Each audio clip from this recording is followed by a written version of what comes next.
और इसलिए दिल्ली में बैठी हुई सरकार का सपना है कि हम हिंदुस्तान में पिंक रिवॉल्यूशन करेंगे और पूरे विश्व में मांस मटन का एक्सपोर्ट का बिजनेस करेंगे। और इस वर्ष भारत सरकार ने घोषित किया है, स्वयं भारत सरकार ने घोषित किया है कि पूरे विश्व में बीफ एक्सपोर्ट में हिंदुस्तान नंबर 1 है। किन चीजों के लिए गर्व किया जा रहा है? भाइयों बहनों, आपका कलेजा रो रहा है कि नहीं मुझे मालूम नहीं, मेरा कलेजा चिक चिक करके पुकार रहा है।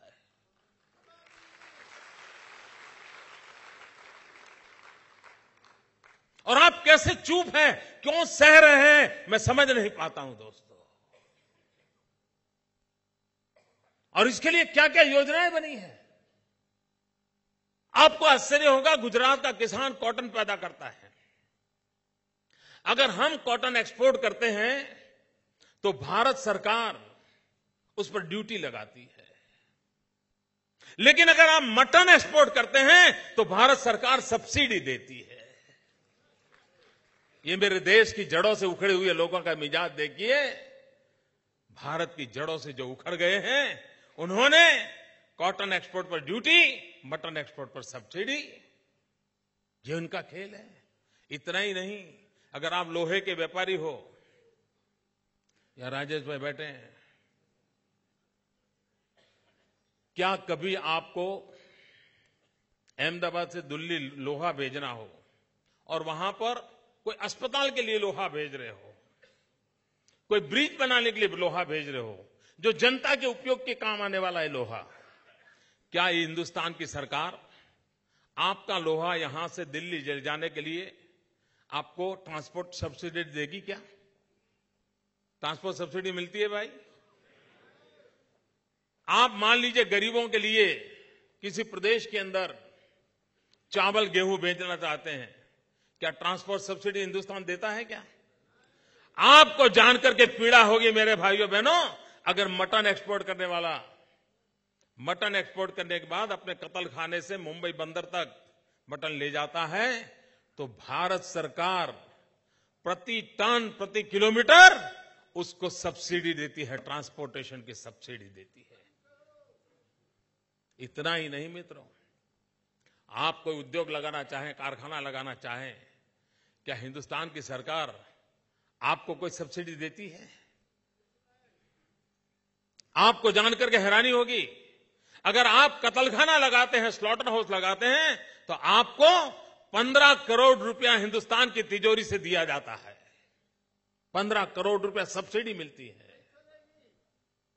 भाइयों बहनों, इतना ही नहीं, आप अगर हमारे गुजरात के अंदर सिर्फ हम वाइब्रेंट गुजरात समिट करते हैं ना, और उसमें लोग आते हैं, व्यापारी लोग, उद्योगकार आते हैं। सिर्फ गुजरात आए हैं इसलिए इनकम टैक्स डिपार्टमेंट उनको नोटिस भेजता है कि आप गुजरात क्यों गए थे। ये हाल है देश का। इनकम टैक्स विभाग ने पिछले बार हमारे यहां वाइब्रेंट गुजरात समिट में जो पूंजी निवेश के लिए लोग आए थे, उनको इनकम टैक्स का नोटिस दिया था।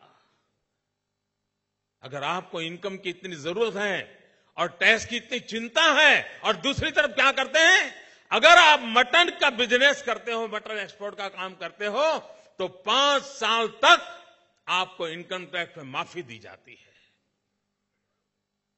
भाइयों बहनों, ये मैं किसी और देश की बात नहीं कर रहा हूं।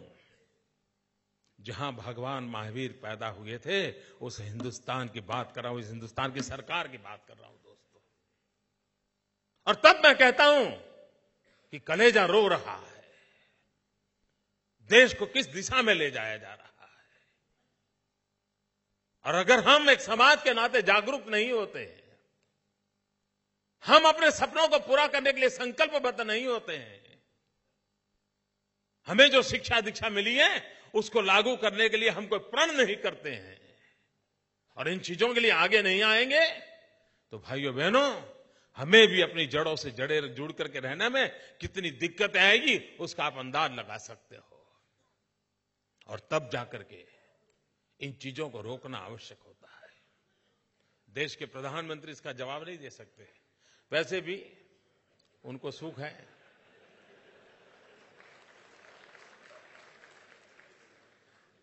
जो बोलते ही नहीं है उनसे क्या जवाब मांगोगे?